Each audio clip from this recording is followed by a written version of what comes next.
Ahora vamos a salir a las afueras de Harar, vamos a esperar a que anochezca para ver cómo alimentan en la zona de Harar a las hienas por la noche. Que llegan las hienas hasta aquí. ¡Hola! ¡Pedazo basurero! ¿Y qué se hace? ¿Se quema todo? Sí, aquí se quema todo. Este es el que alimenta a las hienas por la noche. ¿Y qué trae aquí? La comida, no sé de dónde la saca. The meat.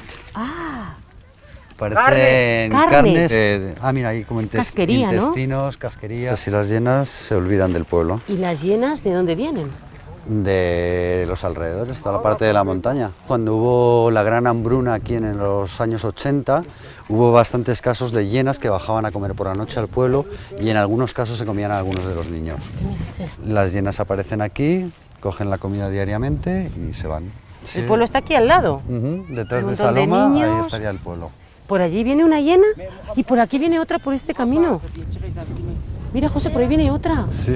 No ven bien las hienas o durante el día la luz les hace daño y por la noche es cuando vienen. ¿Cuántas hienas puede haber aquí? Unas 100 hienas aproximadamente. A mí me da un poco de miedo. Es que esto es un pueblo. Mira la hiena, qué cerca estamos de ella. ¿No es peligroso ahora mismo? Pues no tengo ni idea, pero espero que no. Más atrás, que nos echemos más atrás, me dicen. Vale. Mira, por aquí viene otra. Por aquí viene otra. Esa es grande, ¿eh? Oye, pues son bonitas, ¿eh? Sí.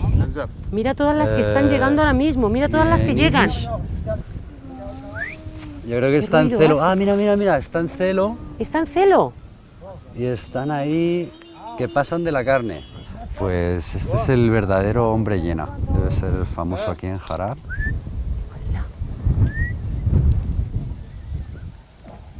Buah. Es como si le conociesen, ¿eh? Sí. Se pone en la boca. No me lo puedo creer. Ay. Buah. Dios, te pega un bocado y te dejas sin cuello. Mira. Ay, ¿él puede ir? Venga, eres un valiente, José. Voy a ver. Bueno, plante al terreno. Ten cuidado, José, por Dios. Si no vuelvo a Madrid, ya sabéis por qué. No, por favor, no me dejes esa responsabilidad. ¿Que te lo vas a poner en la boca tú también? No. Ay, cuidado, espera. José. ¿Volverás a Madrid? Sí, eso espero. Espero verte otra vez. Así será. Cuídate. Gracias, Hasta luego. igualmente.